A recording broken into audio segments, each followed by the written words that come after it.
Today I'd like to talk about AK triggers and a couple of your options for replacing and upgrading them. Two triggers we're going to discuss today are two that I have personal experience with are the Tapco G2 and the Red Star Arms adjustable AK trigger. Both of these triggers are made in the USA, which is a good thing because that counts as 3 different parts for the 922R compliance if you're into that. Some people are, some people worry about it, some people don't. Both of them are definite upgrades over the factory triggers on most lower end AKs. Most AKs have fairly long, heavy trigger pulls, usually not any hand fitting done or very little, so they're usually fairly gritty, not very smooth. Both of these triggers help smooth out the action and the trigger pull as well on both of these. Some of the lower end AKs, like the Wassers and some of those like that, have what is referred to as trigger slap, which is basically as the bolt rides back, recocks the hammer, it hits the disconnector so hard that it actually shoves the trigger forward into your finger, and it happens at a high rate of speed, which actually slaps into your finger. After a few rounds, it's not a big deal, but if you're going to fire several magazines through the course of the day, it will affect you can feel at the end of the day, it can affect your trigger pull if you're actually trying to get some accuracy, and it's just an annoyance more than anything. So it's nice to be able to eliminate that.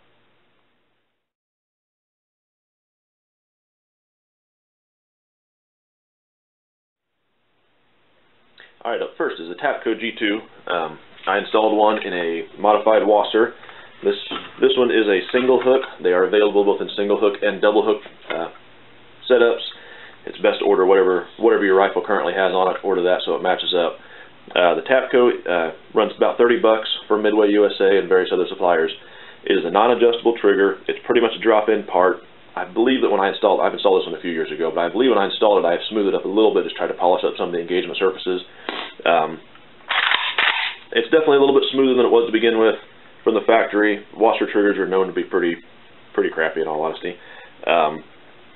It basically went from a long, heavy, gritty trigger pull.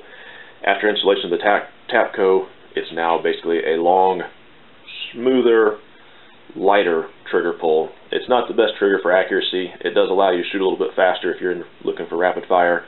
I measured it last night on my Lyman adjustable trigger pull scale, digital scale, and it averaged at 4 pounds, which is fairly light. It is a fairly long, there's quite a bit of take up, and then there's basically, it just has take up and then drop because it's a single stage. Most good single stage triggers have basically no take up. Then you have your full weight there and then they drop, so you pretty much know right when the trigger's going to, or when the hammer's going to fall. On this one, I won't say it's a mystery, but it's definitely not a target trigger. It's a lot lighter, but with the long trigger pull, and you still have a fairly long reset, and then you have to go through the full trigger pull again.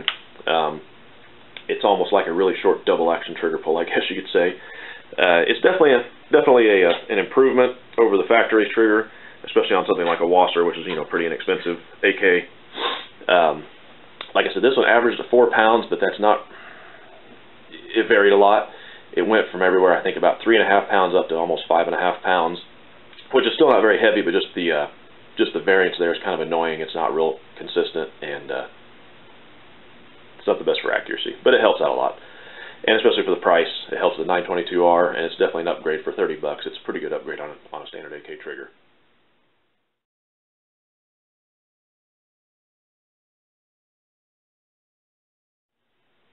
And now I'd like to talk about the Power Custom or Red Star Arms drop-in adjustable trigger. I installed it on my M92 SBR AK last night. It took a little bit of work to get it in, and took a lot of adjusting. There's a lot of adjustment on it. First off, this trigger runs about $85.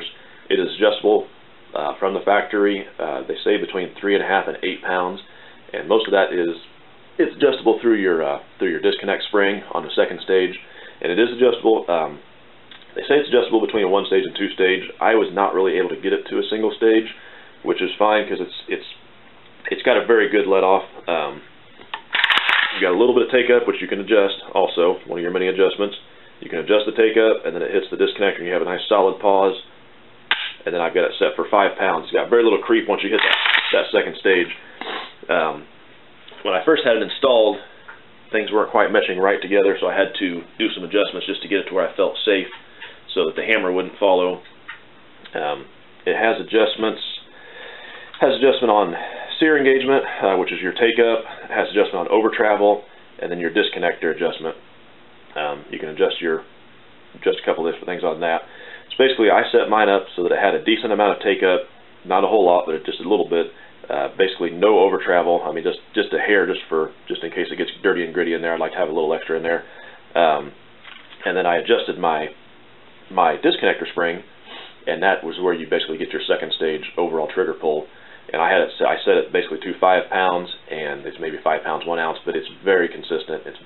I mean, I did 10 different trigger pulls, and it was right around 5 pounds. I mean, it didn't vary more than an ounce either way each time. So that was, to me, that was a very good thing. It's a lot smoother trigger. It did take a little bit of adjustment, or a little bit of modification to my safety, which they do talk about in their instructions. By the way, it comes with very good instructions. You've got 4 pages front and back.